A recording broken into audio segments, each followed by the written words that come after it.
see that? That's the effects of working on cars starting at 18, 19 years old. Your bones start cracking. Shit start creaking when you get out of bed.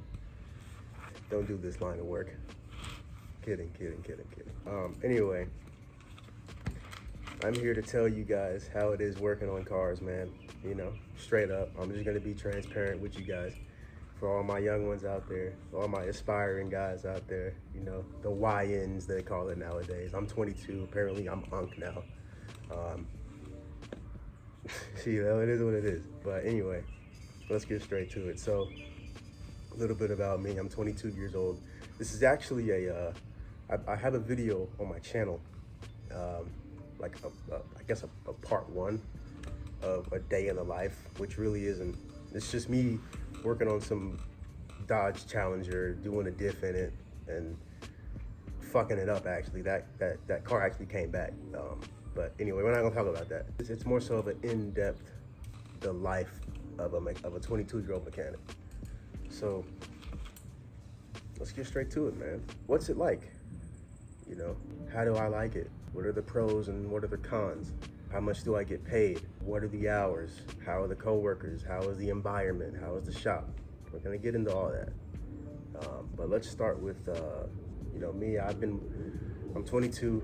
Been working on cars now for about 4 years. So, I mean, it's pretty smooth. You know, there's some days I like it, some days I hate it, but I'm never gonna put down the wrench, at least for the foreseeable future. Do I see myself doing this for a long time? You know, 20 plus? Not really. I do have plans of wanting to get out and actually teach it. Everybody's different. So, what's it like? You know, it's waking up early, Monday through Friday, right? Getting to the shop, slanging engines all day, slanging transmissions, doing electrical work, right? Doing all that. It's fun. It's fun. You know, you're getting your hands dirty, you're fixing something. You're getting the satisfaction of putting an engine in a car or finding an electrical issue that, you know, nobody else could find, or you're putting in this rear end for this lady, you know, and you get that satisfaction of fixing somebody's car and giving it to them. For me, it's always been fixing somebody's car that came in that doesn't drive or doesn't start or doesn't whatever, no power. You pull into the shop and you get your hands on it, and at the end of the day, that car runs, drives, no issues. And it's just that satisfaction that you get from fixing a car, you know? That's what keeps me going, you know? That's what I like about this industry. Of course, you know, like I said, there's days where I hate it, days where I love it.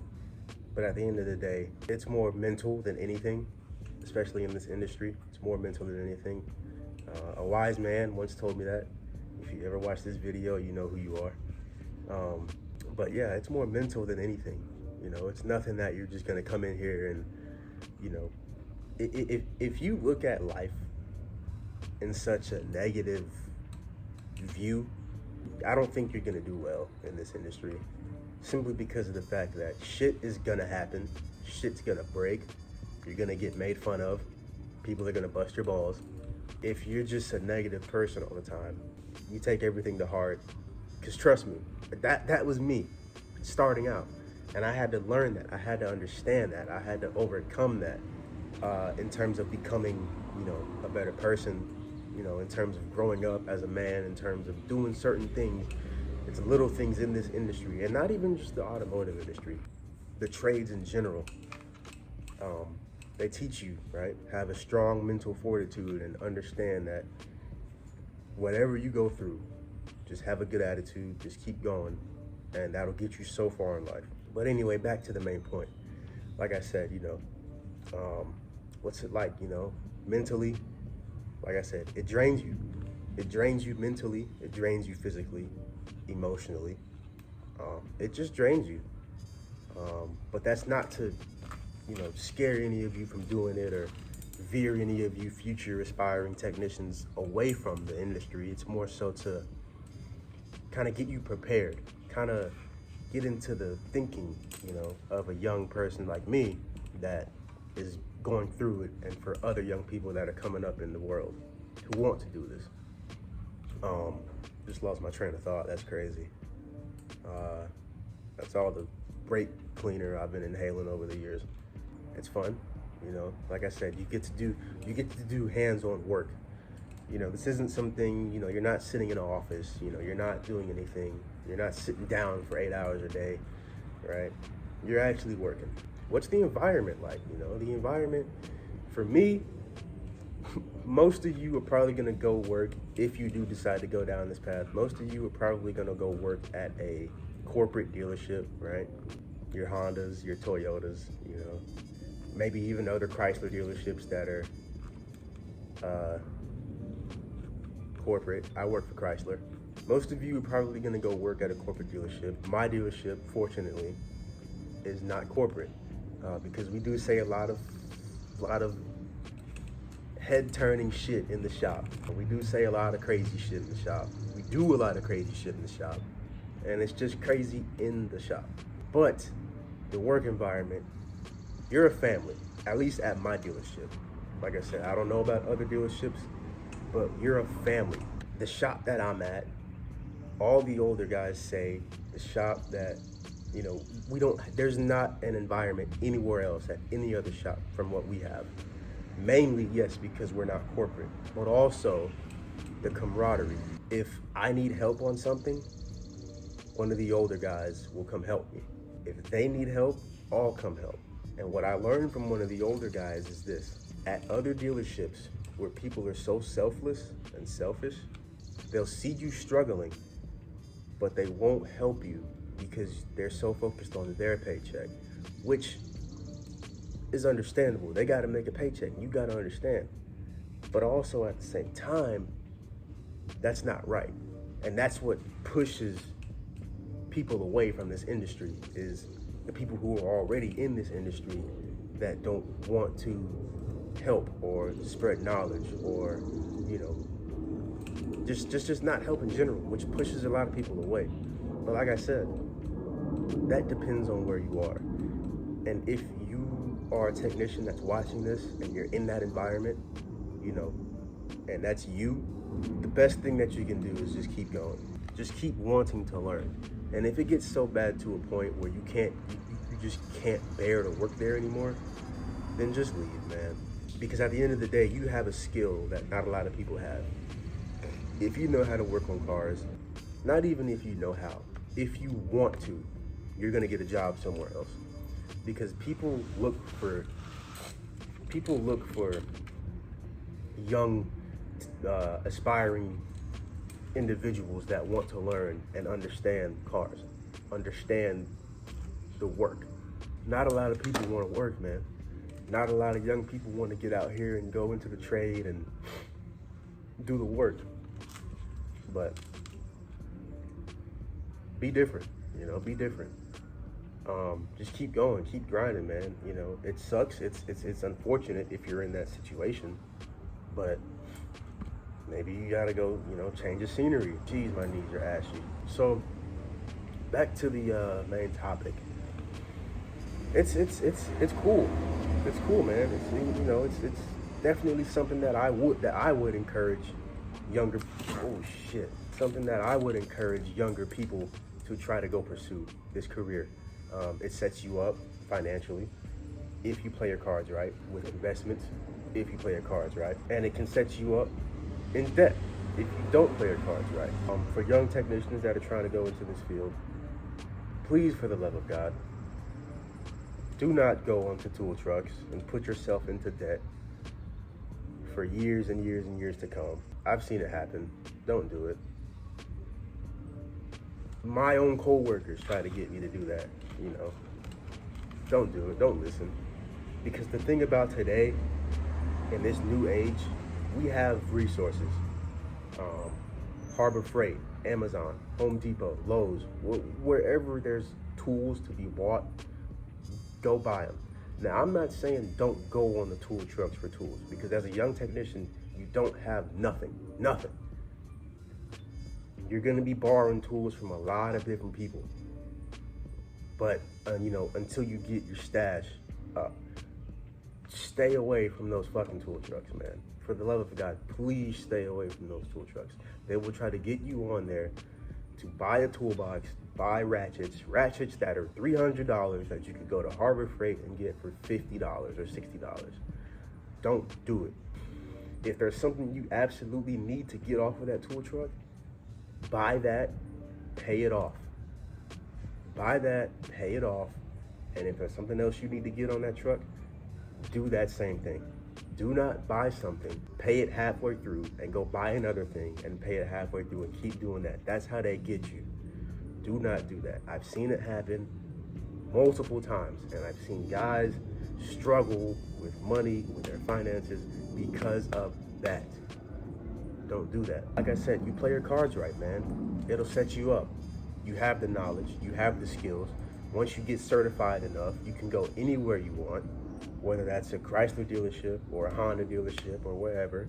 You'll just have to get your mind rewired with the training and the platforms and all that stuff, man. But you'll be all right, because if you have the knowledge, if you have the want to go do it, you'll go do it anywhere. Keep that in mind too. Just have the want, have the I want to do this mentality, and you'll be all right.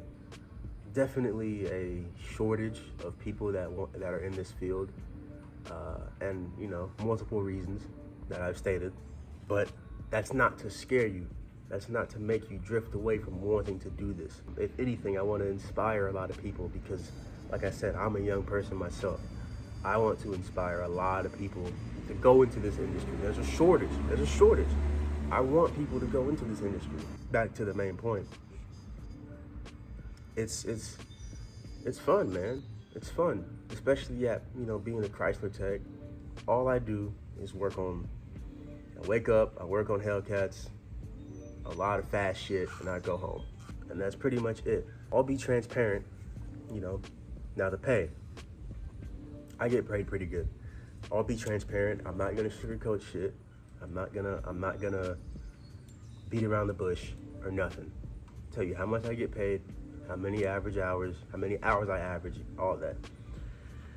When I first started as a porter, which was back in 2021, I was getting paid about $11 an hour, and that's just to park cars, move cars, get parts, whatever it is that you're doing as a porter, right? Because as a porter, you're kind of bottom dollar, bottom of the line type of guy in terms of the hierarchy of the automotive industry. Then I went to an apprentice. I started making, I got a raise from $11 to about $14.50, I think it was.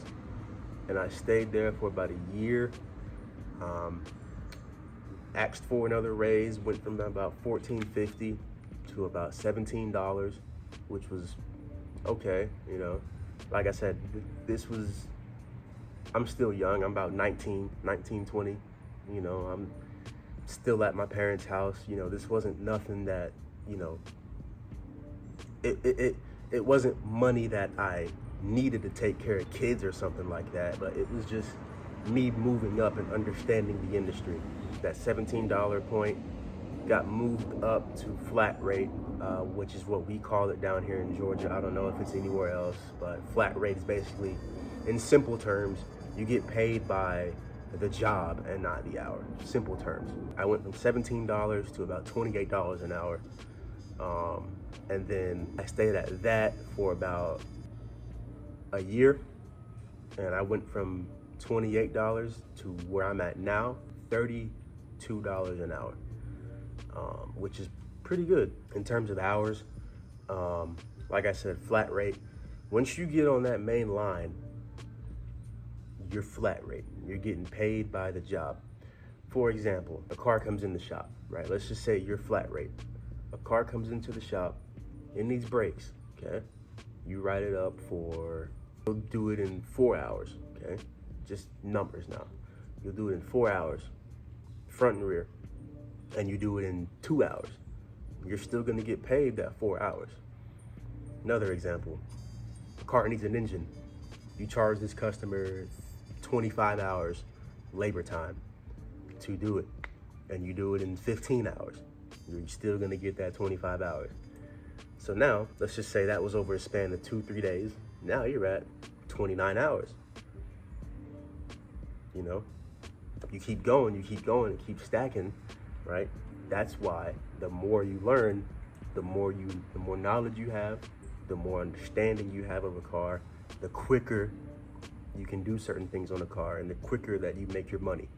Which is why a lot of the older guys in this industry, man, a lot of the older guys in this industry, they have this shit on lockdown.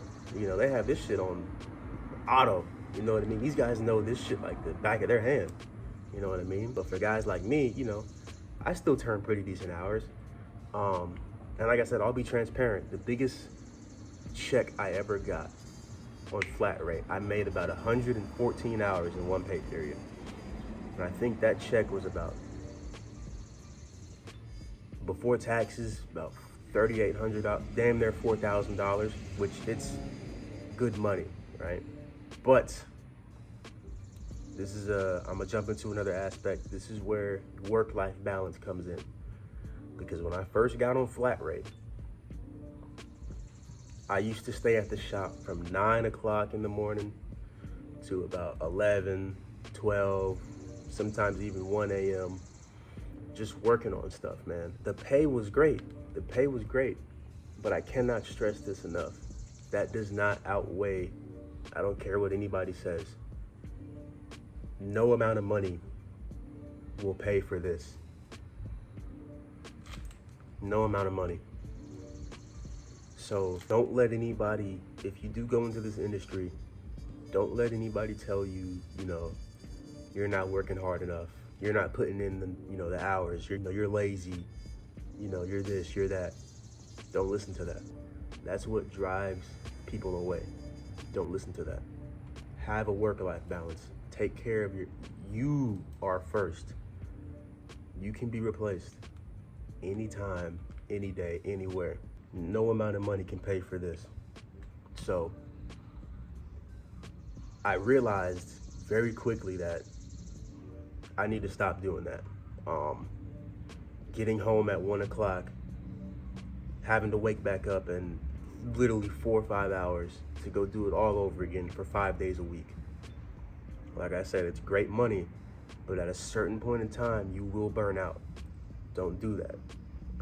Or do it if you want to. You know, I don't want to sit here and tell you to not do it. Shit, go get your bag if that's how you're built. For me, I did it for a pretty good minute, and it just wasn't me. Like I said, if that's you, fine, cool, do that. But I don't think that's the way that you should go about working. You know, you don't want to work your whole life, busting your ass, bending your back all day, just to do this shit over and over and over again for a paycheck. That's where you need to be smart. Set yourself up, investments, save your money, you know, invest in yourself first, but also invest in your future. That's what this industry will help you and allow you to do. Back to the point, you know, I've got a nice little 401k stashed up. I've got, you know, pretty good savings stashed up from all the years that I've been here. It's great, right? Basically, to put it simple, the work you put in is the work that you're gonna get out. It's as simple as that. From a young guy's perspective too, of wanting to learn from the older guys, you know, it's definitely kind of, it's frustrating sometimes, because some of the older guys, you know, some people can't teach and some people can't comprehend. Being in this industry, there's a lot of stuff that you need to comprehend to understand a lot of stuff on these cars. It's a pretty vast field that you need to understand. Advice, you know, advice I would give to, you know, the younger people is, like I said, just if you want to do this, man, come in it with the mindset of you want to do this instead of having a good attitude, because that will take you so far, whether that's in the automotive industry or not. Just have a good attitude. Don't take stuff serious, man. It's life. You know, shit's gonna break. Shit's gonna happen. Shit's gonna go south. People are gonna talk shit about your fuck ups. That's natural order. That's just what, you know, the way life is. If you want to do this, you know, like I said, take it from me. If you don't take anything from this video, take these things from me. Have a work-life balance. Be smart with your money.